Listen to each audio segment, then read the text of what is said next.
आहा, तो ये है वो चमत्कारी गाय।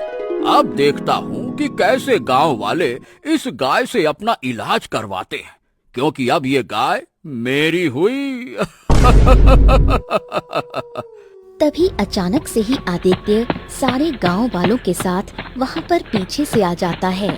वाह वाह वाह, क्या बात है।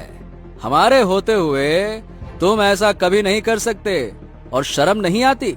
इस गांव के सम्माननीय वैद्य होते हुए चोरी कर रहे हो, हैं? ये क्या आदित्य, तुम और सभी गांव वाले भी तुम लोग कब आ गए? छी छी छी छी छी। अरे तुम जैसे लोगों से और उम्मीद भी क्या कर सकते हैं?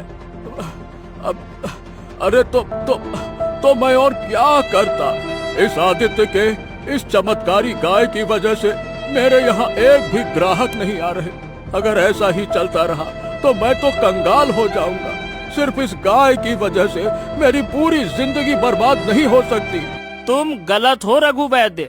लोग तो तुम्हारे पास ही जाते थे ना अपना इलाज करवाने, लेकिन वो तुम ही थे जो सभी को लूटते थे और किसी की भी मजबूरी नहीं समझते थे।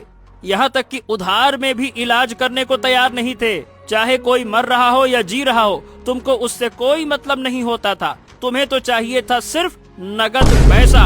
बिल्कुल सही बात है।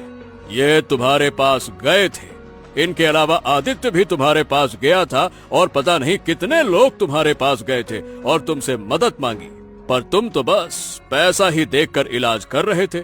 उधार में भी नहीं करना चाहते थे, ना किसी की मजबूरी समझते थे। और अब जब सब लोग मुफ्त में इलाज करवा पा रहे हैं तो तुम्हें दिक्कत हो रही है।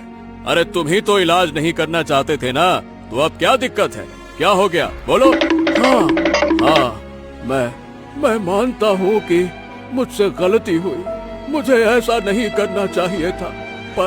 पर सुनो सब लोग, अब मैं वादा करता हूँ कि मैं अब से इलाज करवाने का उचित मूल्य ही लूंगा और सबकी मजबूरी समझते हुए अगर कोई उधार में इलाज करवाना चाहता है तो उसका भी इलाज जरूर करूंगा।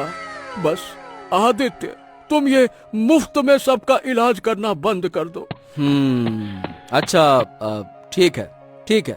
चूंकि तुम अब अपनी भूल मानते हो और सुधारने को तैयार हो तो ठीक है। कपिला गाय, अब तुम आजाद हो। मैं तुम्हें मुक्त करता हूँ। अब तुम जहाँ जाना चाहो जा सकती हो। क्या तुम सच कह रहे हो आदित्य? फिर से एक बार सोच लो। हाँ, मैंने सोच लिया है। और वैसे भी मैं भी तुम्हें ऐसे गुलाम बनाकर नहीं रखना चाहता था। अब तुम आजाद हो। तो ठीक है, मैं अब चलती हूँ। पर याद रखना, जब भी तुम्हें मेरी जरूरत हो तुम मुझे बस एक आवाज देना। मैं यहाँ जरूर आऊंगी तुम्हारी मदद करने।